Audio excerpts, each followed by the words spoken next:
It's my feel-good breakfast show.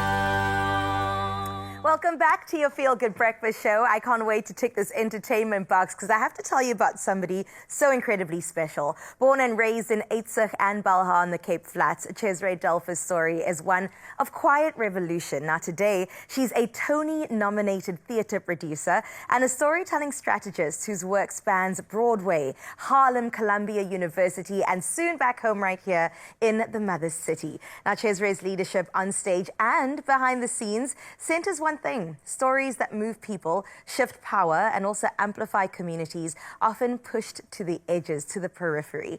Now, this Youth Month, we're honored to speak with someone who has become a global voice grounded in local truth. Cesare, welcome. Thank you for being here. Thank you so much. You look absolutely stunning. You're stunning. Stop it. Look at this. No, I love this. So I know that I mentioned that you grew up with both Expresso and Balha carried with you. Yeah. Do you ever recall back to those moments when you are in spaces that you never imagined yourself to be? Do you carry it with you everywhere? Everywhere. It's so deeply installed. I mean, I come from a generation where my grandmother, helped my mother raise us, and, just a legacy of women, supporting me, telling me how to move, how to be, how to exist in spaces. And so, yeah, I feel like I stand on that kind of legacy, and I take that with me everywhere. Oh my goodness. I just know that your Oma and your mother looking at you like, oh, that's my girl. That's my... Absolutely. Yeah. Even me. Like, I'm sitting here going, yes, girl, thank you for representing something that is so incredible on international stages, right?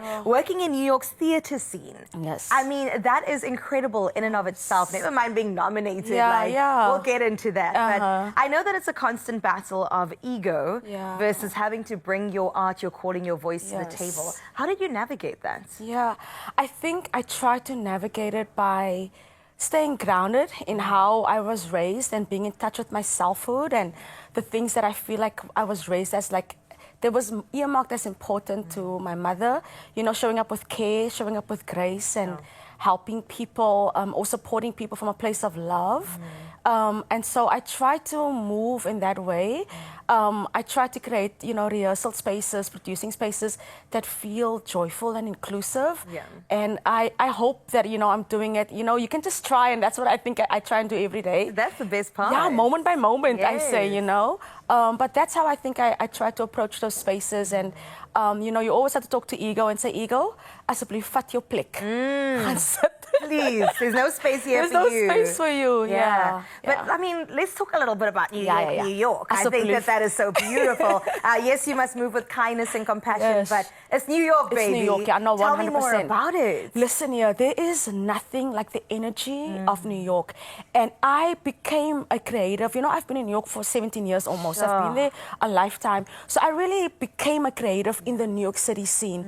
And there's something about the energy, the hustle, that makes you a better artist and creative, because you are continuously in rooms with people who worked so hard to be there, who's done everything they had to do to be there, and so have I. And so, when you're in those rooms, in those spaces, you try to, be assured, straighten up your spine a little bit and square the shoulders off, and take up space. And so, yeah, I think that's one way that I'm trying to kind of navigate it. But New York City really teaches you a hustle that I think is unlike anywhere else in the world. And it has allowed me to build a rigor in my artistic practice that I just am so proud of. And when it comes to your artistic practice, I mean, storytelling is probably the main thing that you do, whether it's production, rehearsals.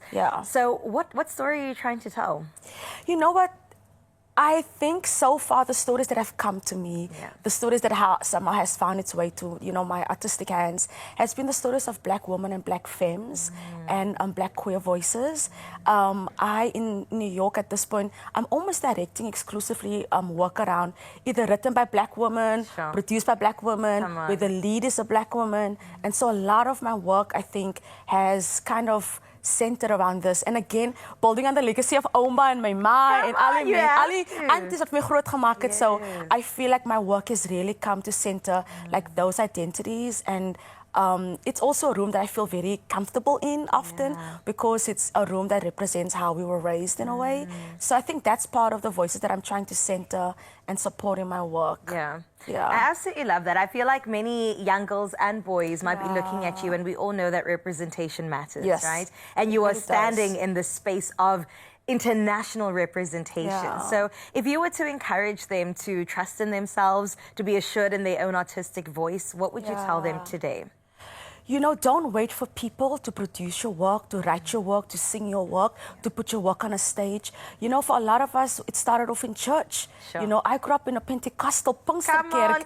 You know, kring dans, en tale praat, uitval, okay? That's what I'm saying. So I think, you know, a lot of us come already from these places where we get to see people on all kinds of platforms. I think you shouldn't wait for people to come and acknowledge it or for people to come and fund it. You write it, you do it, you put it on a stage, learn your craft, put energy into it. If it's singing, learn how to be a good singer, sing at whatever, you know, civic function there is. Like, don't take those small stages for granted, because I feel like that's where a lot of us build some of our tenacity, is that you start learning from a very early age. What does it mean to put on a show in Bialao, in Eitzig? And then from there to maybe a bigger stage, and then from there to a bigger stage. But you have to start small, because I think that's really how you build character. Sure, 17 years in New York, but we will claim her till the end of days. Thank you so much, always and forever. You are such an inspiration, and I know that many people, young and old right now, are watching you. So proud of you, and also can't wait to see you come home with more awards, more nominations. Yes, and I'll see you in New York, right? Yes, that's where we will meet up next. Manifestation Station is what we call it, and we will definitely be flaring our artistic flair out there in New York. Thank you so much. Thank you so much.